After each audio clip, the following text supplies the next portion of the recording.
les amis, voilà un peu les différents paires que vous pouvez observer au niveau de vos différents types de trades. Et lorsque nous avons énuméré ces paires, les amis, on ne l'a pas fait par des émotions. C'est tout simplement en fonction des données, comme nous avons vu plus tôt. Le spread, la volatilité, la liquidité, la tendance nette et tout ça. Pourquoi est-ce que ceci n'est pas une paire majeure si tous les paires majeures sont couplés à de l'USD? Tout simplement parce que... Salut les amis et bienvenue dans cette nouvelle vidéo où nous allons parler du Forex. Alors les amis, dans cette vidéo, nous allons nous intéresser sur le marché du Forex. Nous allons déjà commencer par comprendre c'est quoi le Forex, pourquoi est-ce que vous devez trader ce marché-là et comment est-ce que vous devez le trader. Bien, dans cette vidéo les amis, nous allons voir quelques points très importants pour comprendre amplement ce marché. Déjà, nous allons commencer avec les pays principaux, c'est-à-dire les pays qui vont avoir un impact sur ce marché. Nous allons voir ces différents pays et comment est-ce que ces pays justement vont affecter le marché. Puis nous allons voir les paires de devises que nous pouvons trouver dans ce marché-ci. Quelles sont les différentes paires de devises que nous allons trader? Après avoir travaillé sur les différentes paires de devises, les amis, maintenant nous allons passer sur les caractéristiques de ces marchés. C'est-à-dire, nous allons parler de leur volatilité. Nous allons également parler des heures en termes de GMT, les heures que vous devez suivre pour vos prises de position. Et puis, nous allons également voir le spread. Quels sont les marchés que vous devez choisir en termes de spread? Maintenant, ce que vous devez comprendre, les amis, c'est que le spread ici va jouer un rôle capital sur le choix de vos paires. Ceci, les amis, serait très important, le spread. Donc, du coup, nous allons essayer de voir les marchés en fonction des spreads. Et là, nous allons parler des difficultés de trading. En fonction des marchés, les amis, nous allons vous dire, est-ce que ce marché est plus difficile à comprendre ou bien est-ce que ce marché-là est légèrement plus complexe? L'erreur que beaucoup vont faire, les amis, c'est qu'ils vont choisir des marchés par nom. Ils vont, par exemple, comprendre le nom d'un marché qui a été prononcé par un influenceur ou je ne sais trop quoi et vont tout simplement choisir cette paire-là sans pourtant savoir que lorsque vous choisissez une paire, vous devez choisir la paire en fonction de la volatilité, en fonction du spread, en fonction de la difficulté, en fonction de l'heure de trade également, si cette heure-là vous convient. Et vous devez également choisir en fonction de la fiabilité technique. Maintenant, vous devez comprendre, les amis, que la majorité des traders vont faire des approches techniques, c'est-à-dire ils vont faire de l'analyse technique. Mais ce que vous devez comprendre, c'est qu'on ne fait pas de l'analyse technique sur tous les marchés. Il y a d'autres marchés où l'analyse technique serait un peu plus compliquée là-bas. Voilà pourquoi vous allez appliquer certaines stratégies sur un certain marché, mais cette stratégie-là va fonctionner une fois sur 10. Mais vous n'allez justement pas comprendre. Vous allez dire que c'est la stratégie qui ne fonctionne pas, alors que c'est le marché que vous avez mal choisi. Donc du coup, dans cette vidéo, nous allons vous montrer comment est-ce que vous devez choisir le marché et pourquoi est-ce que vous devez choisir ce marché-là. Maintenant, nous allons également vous dire, les amis, en fonction de si vous êtes débutant, quels sont les marchés que vous devez choisir. Si vous êtes scalper, quels sont les différents marchés que vous devez trader. Si vous êtes day trader, quels sont les différents marchés que vous devez trader. Si vous êtes swing trader, quels sont les différents marchés. Si vous êtes entre autres trader des news, c'est-à-dire vous cherchez seulement des prises de position de forte volatilité, alors quelles seraient les paires que vous devez choisir. Donc, les amis, à la fin de cette vidéo, vous serez justement capable de pouvoir identifier les marchés qui vous conviennent à trader et pourquoi est-ce que vous devez trader ce marché-là. Choisissez également le marché qui va aller avec votre style. Donc, les amis, tout ce que je vous demande pour cette vidéo, c'est de la liker et de la partager. C'est tout, les amis. Likez la vidéo et partagez-la. Voilà tout ce que vous pouvez me donner comme récompense de toutes ces informations que vous allez recevoir aujourd'hui. Sans plus tarder, les amis, nous allons tout simplement commencer avec la vidéo. Bien les amis, ce que vous devez savoir au niveau du Forex, déjà, c'est quoi le Forex? Le Forex, les amis, ça serait tout simplement le marché des devises. Bien, lorsque nous parlons de devises, alors vous allez savoir que c'est quoi? C'est la monnaie ici en réalité. Donc, si nous allons parler de monnaie, alors nous allons tout simplement faire référence au pays. Ici, nous allons tout simplement échanger des devises qui vont appartenir à un certain pays. Maintenant, la question est donc de savoir quels sont ces différents pays dont nous allons échanger leurs devises ou bien encore quels sont ces différents pays qui vont impacter fortement le marché du Forex. Tout d'abord, nous allons nous intéresser au nombre de pays. Puis après, nous allons voir les différents pays et leurs différentes devises également. Maintenant, ici, les amis, pour commencer avec le nombre de pays, nous allons voir en total 8 pays et nous allons voir 8 devises également. Maintenant, pour commencer avec notre premier pays, nous allons dire que nous avons Londres et la devise qui serait échangée au niveau de Londres serait tout simplement l'euro, qui serait abrégé sur le marché du Forex EUR. Bien, pour notre deuxième pays, nous allons avoir les États-Unis et au niveau des États-Unis, nous allons tout simplement échanger quoi comme devise? Le dollar américain. Et cela serait abrégé sur le marché comme USD. Troisièmement, nous allons avoir les Royaumes-Unis ou bien encore l'Angleterre. Comme devise, nous allons avoir le livre sterling. Donc chez eux, ils vont utiliser comme monnaie le livre sterling. Et sur le marché, cela serait abrégé GBP, tout simplement. Notre quatrième pays ici, nous allons avoir le Canada. Et la monnaie qui serait utilisée là-bas serait tout simplement le dollar canadien. Et cela serait abrégé sur le marché comme CAD. tout simplement CAD. Donc, si vous avez vu ces différentes devises sur le marché, vous avez par exemple vu l'euro, vous avez vu l'USD, vous avez vu le GBP, vous avez vu le CAD, ça veut tout simplement dire que cette paire-là serait inclue dans les activités de ce pays. Maintenant, nous allons passer au cinquième. Pour notre cinquième pays, ici, les amis, nous allons avoir le Japon et la devise qui serait utilisée au niveau du Japon serait tout simplement le yen japonais et cela serait abrégé GPY. Pour notre sixième pays, nous allons avoir la Suisse et au niveau de la Suisse, nous allons avoir quoi comme devise? Le franc suisse et cela serait abrégé CHF. Maintenant, au niveau de notre septième point, nous allons avoir la Nouvelle-Zélande. Tout simplement. Et nous allons avoir ici le dollar néo-zélandais. Et cela serait abrégé sur le marché comme NZD. Pour notre huitième et dernier pays, nous allons avoir l'Australie. Et puis, nous allons avoir quoi comme devise ici, les amis? Nous allons avoir le dollar australien. Et nous allons avoir comme abréviation AUD. Maintenant, une fois que vous avez compris ceci, ça veut tout simplement dire que quoi, les amis? Ceux-ci seront les pays majeurs lorsque nous allons parler du Forex. C'est bien vrai qu'il y a d'autres pays, mais ceux-ci seront les pays majeurs. C'est-à-dire, lorsque vous allez voir un autre pays inclus dans la transaction avec ces pays-ci, vous allez tout simplement savoir que généralement, c'est ces pays-ci qui vont diriger cette transaction. Plus tard dans la vidéo, au fur et à mesure que nous allons avancer, nous allons voir d'autres pays également, mais ceux-ci seront des pays majeurs. Maintenant, ce que vous devez donc comprendre, c'est que sur le Forex, les amis, généralement, nous n'allons pas seulement trader une seule devise. Par exemple, je ne vais pas arriver seulement sur le graphique de l'euro et commencer à trader seulement l'euro. Non, là, c'est pas vraiment intéressant. Donc, nous allons le plus souvent avoir ce que nous allons appeler des paires de devises. Donc, nous allons tout simplement coupler les différentes devises pour avoir des marchés plus intéressants. Maintenant, ce que nous allons justement faire ici, c'est de passer sur ces différentes paires de devises ou bien encore ces différents marchés que nous pouvons avoir au niveau du Forex.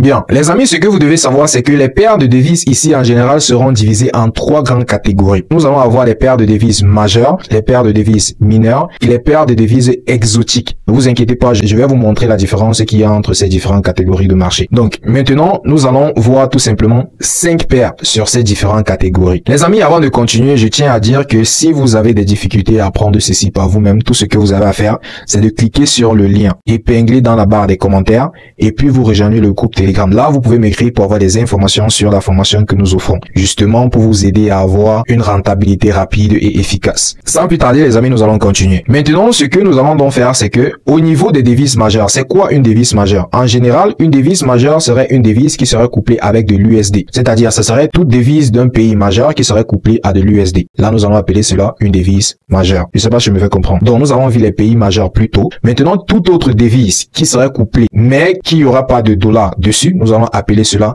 les devises mineures. Maintenant, au niveau des devises exotiques, les devises exotiques seraient tout simplement les pays majeurs qui seront couplés avec la monnaie des pays émergents que je n'ai pas cité plus tôt. Donc, restez vraiment jusqu'à la fin de cette vidéo et vous allez tout comprendre. Pour commencer avec les devises majeures, les amis, nous allons dire que nous avons la transaction entre Londres et les États-Unis. Et cela va donner tout simplement la paire euro-USD. Donc, l'échange que nous aurons entre Londres et les États-Unis, nous allons appeler cela l'euro-USD. Là, vous allez voir la devise de Londres et puis la devise des États-Unis. Ça, c'est notre première paire de devises majeures. Maintenant, pour notre deuxième paire de devises majeures, nous allons avoir le livre sterling et le dollar américain. C'est-à-dire la devise de l'Australie contre la devise des États-Unis, tout simplement. Maintenant, pour notre cinquième point, nous allons avoir l'USD CHF. C'est-à-dire l'échange entre les États-Unis et puis la Suisse également. Donc, nous allons avoir cette paire-là. Pour continuer, nous allons avoir l'USD GPY, d'échange entre les États-Unis et le Japon. Maintenant, nous allons également avoir cette paire de devises qui serait les États-Unis et le dollar canadien. Maintenant, lors de ces marchés, les amis, qu'est-ce qui se passe? Ce qui se passe en réalité, c'est que c'est l'échange de la fluctuation de ces prix que nous allons faire. Par exemple, vous allez voir, on va acheter l'euro en utilisant l'USD. On va acheter le livre sterling en utilisant le dollar américain. Et là, nous allons acheter le dollar américain en utilisant, bien sûr, le franc suisse, ainsi de suite, ainsi de suite. Maintenant, nous allons passer sur les paires de devises mineures. Et là, nous allons avoir l'euro GBP, c'est-à-dire Londres et l'Angleterre, bien évidemment. Et puis nous allons avoir l'euro GPY, nous allons avoir le GBP GPY, nous allons avoir le GBP 4 et en finalité, nous allons avoir l'euro 4. Je ne sais pas si je me fais comprendre.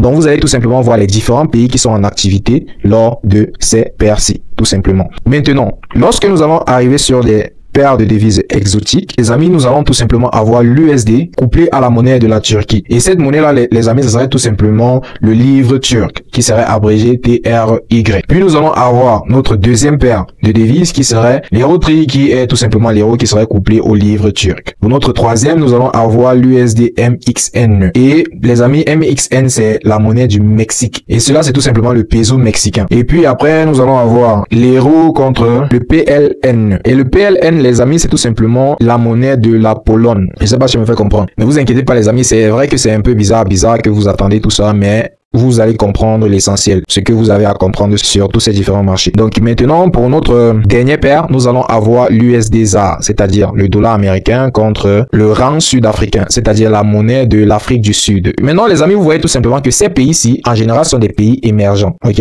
Et ces pays émergents sont couplés avec les pays majeurs. Voilà pourquoi on va appeler ces paires-là les paires exotiques. Justement, je vous ai dit que toute paire qui serait couplée à l'USD serait une paire majeure. Alors, pourquoi est-ce que ceci n'est pas une paire majeure si tous les paires majeures sont couplées à de l'USD? Tout simplement parce que les paires majeures qui sont couplées à de l'USD doivent provenir des pays majeurs également. Maintenant, ceux qui sont des pays émergents, comme par exemple la Turquie, qui est un pays émergent, tout cela, les amis, ces paires-là seront tout simplement classées comme paires exotiques. Je ne sais pas si je me fais comprendre. Mais sinon, ne vous inquiétez pas. Au fur et à mesure que nous allons avancer, vous allez comprendre. Ça va venir, les amis. Bien. Maintenant, ce que vous devez savoir, les amis, c'est qu'une fois que vous connaissez la paire majeure, la paire mineure et la paire exotique, est-ce que ça veut dire que vous devez seulement venir trader les paires majeures, ou bien vous devez seulement trader les paires mineures, ou bien vous devez seulement trader les paires exotiques? Alors nous allons tout simplement passer aux différentes caractéristiques de ces marchés pour que vous puissiez comprendre en termes de volatilité quel est le marché idéal, en termes de spread quel est le marché idéal tout simplement. Et juste après ça, nous allons passer justement aux caractéristiques en termes du type de trader. Donc les amis, rassurez-vous que à la fin de cette vidéo, vous aurez tout compris au niveau du Forex. Le Forex n'aurait plus de secret pour vous et vous saurez exactement quel marché est-ce que vous devez trader en termes de votre type ou bien encore en termes de votre style de trading. Si vous aimez la vidéo jusqu'ici, les amis, tout ce que vous avez à faire, c'est de partager. Voilà tout ce que je vais vous demander. Partagez la vidéo massivement pour que YouTube puisse enfin reconnaître nos efforts. Ok, bien, ici les amis, nous allons essayer de voir les différentes caractéristiques de tous ces paires de devises ou bien encore de tous ces marchés. Maintenant, je tiens à préciser que la liste complète de tout ceci, les amis, je vais donner la liste de tout ceci dans mon groupe Telegram. Donc tout ce que vous avez à faire, c'est de rejoindre le groupe Telegram et c'est tout simplement gratuit. Et le lien serait épinglé dans la barre des commentaires ou bien encore dans la description de cette vidéo aussi. Il y a d'autres caractéristiques également que je n'ai pas ajoutées ici, qui va se trouver dans la liste que je vais publier dans mon groupe Telegram. Donc faites l'effort, les amis, de rejoindre le groupe Telegram si vous voulez encore plus de caractéristiques sur ces marchés et sur d'autres marchés également que je ne vais bien évidemment pas lister ici. Donc pour commencer, nous allons commencer avec les types de marchés. Comme nous l'avons vu plus haut, nous avons les marchés majeurs, nous avons les mineurs et nous avons les exotiques. Maintenant, au niveau de ces trois marchés, les différentes caractéristiques que nous allons voir ici, les amis, nous allons tout d'abord voir les paires. Après, nous allons voir le spread. Nous allons voir la volatilité. Nous allons voir les heures en termes de fuseau horaire GMT. Et puis, nous allons justement voir la fiabilité technique. Donc, au niveau de l'analyse technique, est-ce que ce marché est fiable? Est-ce que ces paires sont fiables au niveau de l'analyse technique? En dernière position, nous allons parler de la difficulté de cette paire de devises, la difficulté que nous aurions lorsque nous voulons trader ces marchés. Un point très important, les amis, c'est que lorsque nous allons parler de difficulté ici, nous n'allons pas forcément faire référence au fait que si vous êtes un trader rentable et déjà bien avancé, vous ne pouvez pas trader ces marchés. Non. Nous faisons référence justement à ces différentes caractéristiques comme le spread, la volatilité, la liquidité et tout ça. Donc, un marché serait difficile à trader en fonction de son spread, de sa volatilité, de sa liquidité, ok, et de sa tendance nette également. Donc, comme je dis ici, nous n'avons pas mis tendance nette. Et lorsque je vais publier ça dans le groupe Telegram, ce que je vais publier, il y aurait ça dessus. Il y aura encore plusieurs critères que je n'ai justement pas énumérés ici. Donc ici, j'ai juste énuméré les points les plus importants. Pour commencer avec les différents marchés, nous allons dire que nous avons le GBP-USD. Nous avons le AUD-USD. Nous avons l'euro USD. Maintenant, au niveau des spreads, les amis, nous allons dire que les spreads ici, les amis, sont plutôt faibles. Encore plus faible au niveau de l'euro USD. Donc, vraiment, nous n'avons pas un spread élargi maintenant. Lorsque nous n'avons pas un spread élargi, est-ce que cela est bien pour nous ou bien est-ce que cela est mauvais pour nous? Justement, les amis, lorsque nous n'avons pas un spread élargi, ça veut dire que c'est bien pour nous. Ça veut justement dire que la commission que le broker va te facturer ne sera pas si énorme que ça. Et du coup, généralement, le niveau de prise de position serait plus ou moins respecté. Maintenant, nous allons continuer. Au niveau de la volatilité, les amis, nous allons dire que le GBP-USD est très volatile. Donc, on va lui donner genre 4 étoiles. Et puis, le AUD-USD est plutôt moins volatile que le GBP USD. Donc, on va lui donner 3. Maintenant, l'euro USD sera également moins volatile que le GBP USD. Donc, on va lui donner 3 également. On va dire que le AUD USD et l'euro USD auraient presque la même volatilité. Maintenant, je vous explique. Pour tous ceux-là qui aiment bien trader souvent le gold, la corrélation parfaite entre le gold et une paire de devises, ou bien encore entre l'or et une paire de devises,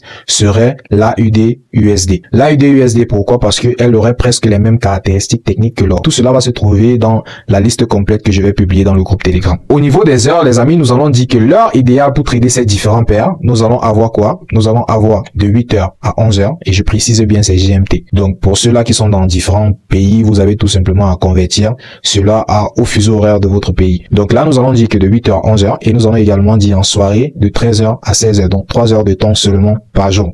Maintenant, lorsque je dis 3 heures de temps par jour, les amis, ceci généralement serait mis pour les day traders et les scalpers, pas forcément pour les swing traders. Pour les swing traders, tu peux observer tes analyses tout au long de la journée. Tu n'as pas vraiment besoin d'avoir une heure précise. Imagine que tu fais tes prises de position en H1. Est-ce que seulement 3 bougies de H1 suffit pour te former une structure? Pas forcément. Donc voilà pourquoi si tes confirmations d'entrée par exemple vont se produire en H1, alors tu n'as pas besoin d'avoir une heure limite. Même si la confirmation se présente à 1h du matin, 2h, tu entres. Et maintenant, au niveau de la fiabilité technique, nous allons dire que ces paires-ci sont plutôt fiables. Et la plus fiable, si vous demandez, nous allons avoir l'euro USD en termes de fiabilité qui serait plus fiable au niveau technique. Nous allons avoir le GBP USD et nous allons aussi souvent avoir de l'AUD USD au niveau de la fiabilité, bien sûr. Au niveau de la difficulté, nous allons dire que ces marchés sont plutôt faciles et généralement, elles seraient très faciles à trader. Donc, il n'y a pas grand chose à compliquer ici. Maintenant, au niveau des marchés mineurs, nous allons dire que les différents paires que nous allons observer là-bas, nous allons observer l'euro GBP, nous allons observer l'euro GPY, nous allons observer le GBP GPY au niveau des paires mineures. Et le spread, au niveau du spread, nous allons dire que l'euro GBP a plutôt un spread faible, l'euro GPY aura plutôt un spread moyen, donc c'est-à-dire un peu plus fort que l'euro GBP. Mais le GBP GPY aurait un spread plutôt élevé. Au niveau de la volatilité, nous allons observer une volatilité plutôt faible au niveau de l'euro GBP. Et nous allons également observer une volatilité hausse au niveau de l'euro GPY. Donc vous allez voir que l'euro GPY a un peu presque la même volatilité que l'AUD USD et l'euro USD. Et puis nous allons également avoir une volatilité très forte au niveau du GBP GPY. Donc si vous allez observer, vous allez voir que le GBP GPY et le GBP USD ont presque les mêmes volatilités fortes. Et elles vont faire partie des paires les plus volatiles du Forex. Au niveau maintenant de l'heure, nous allons dire de 8h à 11h et de 13h à 8h également. Généralement pour les scalpers et les day traders. Maintenant, pourquoi est-ce que nous allons tout simplement désigner ces heures? Comment est-ce qu'on fait pour désigner ces heures-là? Je l'ai très bien expliqué dans la vidéo, la session du trading, que je vais mettre le lien dans la vidéo, dans la description de cette vidéo. C'est donc à la fin, il faut faire l'effort d'aller regarder cette vidéo là si vous ne l'avez pas regardé. Et ces heures-ci, les amis, seront généralement les heures de volatilité, les heures à laquelle ce marché va beaucoup plus bouger. Maintenant, nous allons arriver au niveau de la fiabilité technique. La fiabilité technique, c'est plutôt fiable. Maintenant, si vous me posez la question de savoir quelle est la plus fiable de tous, je vais dire l'euro GPY serait la plus fiable. Après, nous allons avoir l'euro GBP et puis en dernière position, nous allons avoir le GBP GPY. Au niveau de la difficulté, nous allons avoir une difficulté moyenne au niveau de l'euro GBP, une difficulté moyenne également au niveau de l'euro GPY, et nous allons avoir plutôt une difficulté un peu compliquée au niveau du GBP GPY. C'est évident, vu que le GBP GPY a plutôt une volatilité énorme. Donc c'est normal que ce soit un peu plus compliqué. Donc maintenant, au niveau des paires exotiques, nous allons observer l'USD TRI, nous allons observer l'USDZA et nous allons également observer l'USDM XN, qui seraient les paires exotiques. Au niveau du spread, nous allons dire que les spreads de ces paires, les amis, très élevés, très élevés. Et c'est un peu logique, vu que ces marchés-là ne sont pas forcément très liquides. Maintenant, il y a une différence entre la liquidité et la volatilité. Au niveau de la volatilité, les amis, nous allons dire que ces marchés sont très volatiles. Très volatiles, mais pas forcément liquides. Maintenant, lorsqu'on parle de liquidité, ici, on parle de l'exécution de trade. Si vous avez un volume énorme sur ce type de marché, l'exécution serait un peu plus compliquée d'entrée et de sortie de ce marché, contrairement à l'euro USD. Même si vous avez un capital exagérément énorme, vous pouvez entrer et sortir facilement parce qu'elle a une liquidité plutôt énorme. Donc, au niveau des heures, ici, nous allons dire que c'est seulement de 13h à 16h. De 13h à 16h, oui, justement parce que la plupart des paires seront cotées à l'USD. Et la bourse américaine va généralement s'ouvrir en soirée. Ok, donc à partir de 14h GMT. Donc voilà pourquoi ici nous avons dit que vous pouvez trader cela à partir de 13h à 16h. Maintenant, au niveau de la fiabilité technique, peu fiable.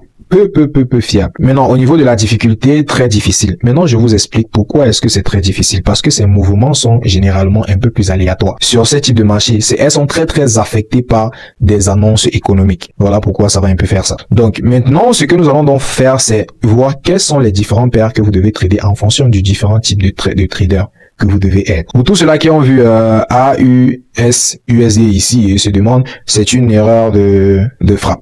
Ok, donc tout ce que vous devez comprendre, c'est que c'était plutôt AUD-USD. Donc voilà plutôt la bonne paire. Donc c'est AUD-USD et non ASU-USD. Donc comme il est dit plutôt, les amis, nous allons passer aux différents types. Quels sont les différents marchés que vous devez choisir en fonction du type de trader que vous voulez être et tout. Bien, ici les amis, nous allons tout simplement parler de débutants, de scalpers et de day traders. Les deux autres, nous allons les voir après. Lorsque vous êtes débutant, les amis, les paires que je vais vous conseiller seraient généralement l'Euro USD et l'USD GPY. Maintenant, je vous explique pourquoi. Justement parce que ces paires non seulement ont un spread plus bas, mais aussi ont généralement des structures moins complexes. Parce que généralement, les débutants vont apprendre des trucs comme support et résistance ou bien encore figure, chartiste et tout ça. Donc généralement, ces marchés vont présenter tout ça. Et ça serait un peu plus facile pour vous de vraiment assimiler le truc. Maintenant, après, vous pouvez également ajouter l'Euro GPY ou bien encore le AUD USD si vous n'en avez pas assez. Mais je dirais que généralement, commencez d'abord avec peu. Lorsque je parle de débutants ici, les amis, je parle vraiment de débutants. Genre, ça ne fait même pas 3 mois que vous êtes dans le trading. Maintenant, nous allons également parler de scalper. Lorsque nous allons parler du scalper, nous allons parler ici du GBP USD, nous allons parler de l'Euro USD et nous allons parler en dernière position du GBP GPY. Maintenant, pourquoi? Je vous explique un peu. Lorsque vous êtes débutant en scalping, ok, vous n'êtes pas débutant en trading, mais débutant en scalping. Lorsque vous êtes débutant en scalping, je vous conseillerais de commencer beaucoup plus avec l'Euro USD et après vous allez migrer vers le GBP USD et puis après le GBP GPY. Pourquoi? Parce que généralement l'Euro USD serait idéal pour un scalper débutant parce que cette paire là a un spread plutôt moins élevé, donc du coup ça va moins vous compliquer la tâche. Maintenant, au fur et à mesure que vous êtes un peu plus expérimenté, vous pouvez maintenant migrer vers le GBP USD. Et perso, j'aime trop le GBP USD, même comme c'est une paire que je ne trade pas beaucoup, mais sa stabilité elle est plutôt très bonne. Après vous allez aussi avoir le GBP GPY. Maintenant, si vous me posez par exemple la question de savoir, je vais dire que choisissez deux, par exemple l'Euro USD et le GBP USD, ou bien encore le GBP GPY et l'Euro USD, ou bien je sais pas, choisissez deux et faites un backtest. Backtestez et voyez en fonction de votre stratégie quel est le marché qui vous convient le mieux. Maintenant, nous allons parler du day trader. Le day trader ici, nous allons parler du GBP USD qui sera idéal, l'Euro USD idéal et le AUD USD idéal également pour le day trading. Maintenant, nous allons passer aux traders de news et aux swing traders. Donc ici, nous allons parler de traders de news et nous allons parler également de swing trader. Au niveau des traders de news, les amis, quelles sont les différentes paires que je peux vous conseiller de trader? Ici, les paires que vous pouvez observer, les amis, nous avons le GBP USD, nous avons le USD-CAD qui est très volatile au niveau des news, nous avons le GBP GPY et nous avons le USD-ZAR. Maintenant, ce que je tiens à préciser ici, c'est que ceux que j'ai nommés sont les plus stables. Maintenant, il y a également des paires, si vous êtes genre trader de news expérimenté et que vous cherchez vraiment du haut risque et de la volatilité de ouf, alors ce que vous allez faire, c'est de trader toutes les paires exotiques. La majorité des paires exotiques, ce sont des paires de malades, je vous assure. La volatilité là-bas est juste ridicule. C'est vrai que la liquidité après, ce n'est pas vraiment ça, mais la volatilité au niveau des news, c'est ridicule. Mais là, j'ai pris un peu ceux qui sont plus stables. Au niveau du swing, maintenant, nous allons observer le GBP USD, nous allons observer l'Euro GPY, nous allons observer l'AUD USD et l'NZD USD. Pour ceux-là qui sont attentifs jusqu'ici, vous allez tout simplement noter que le GBP USD apparaît presque sur tout lorsque nous avons nommé. Ce qui veut dire que sur les paires que vous allez choisir, ne manquez pas le GBP USD. Comprenez juste que le GBP USD est une paire qui est très volatile. Donc, vous devez également travailler en conséquence de sa volatilité. Donc, les amis, voilà un peu les différentes paires que vous pouvez observer au niveau de vos différents types de trades. Et lorsque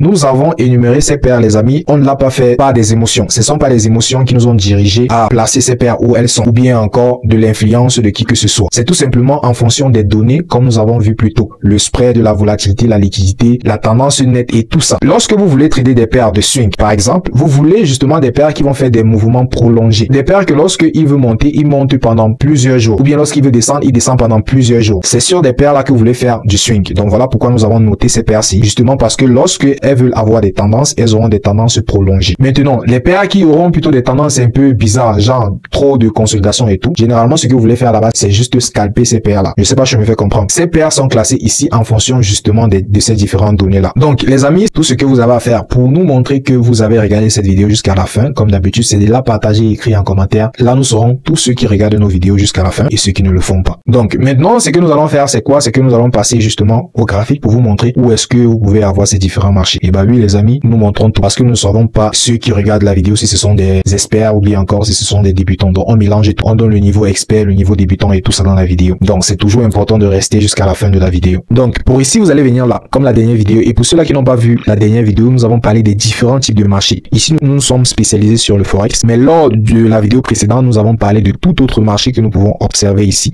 Les indices synthétiques et tout ça. Et si vous aimeriez également que nous sortons une vidéo bien détaillée sur tous ces marchés, tout ce que vous avez à faire, c'est d'indiquer dans la barre des commentaires. Si vous voulez avoir une vidéo détaillée comme celle-ci sur les cryptos, les futurs ou bien encore les indices synthétiques, tout ce que vous avez à faire, c'est de l'indiquer dans la barre des commentaires. Les amis, là, je suis sur TradingView et ce que vous aurez à faire, c'est de venir là et vous allez venir ici sur Forex. Et lorsque vous êtes sur le Forex, les amis, ici, vous allez avoir tous les différents paires du Forex que nous avons vu. Nous avons vu l'USD, GPY, l'Euro USD, tous ces différents marchés-là, les amis, vous allez tout trouver ça ici. Ou bien tout ce que vous aurez à faire, c'est d'écrire le nom du marché. Par exemple, là, je vais mettre AUD, USD et j'ai tout simplement ce marché-là que je vais cliquer ici et avoir son graphique, ainsi de suite. Donc, les amis, n'oubliez justement pas que si vous aimeriez apprendre le Forex et être rentable rapidement, tout ce que vous avez à faire, c'est de nous écrire sur Telegram et le lien se trouvera dans la description de la vidéo et en commentaire épinglé. Et cela vous aiderait, les amis, justement parce que cela a déjà aidé beaucoup jusqu'ici. Les amis, nous vous remercions pour tous vos commentaires, vos likes et vos partages. Cela nous touche beaucoup. Les amis, merci vraiment pour tout. Si vous avez d'autres questions, tout ce que vous avez à faire, c'est de l'indiquer dans la barre des commentaires. Et je vous conseillerais également d'aller dans la description de cette vidéo pour voir les différentes vidéos que nous avons là-bas qui seront justement liées à celle-ci également pour renforcer votre compréhension au niveau du monde du trading. Sur ce, les amis, je vous remercie et je vous dis à plus.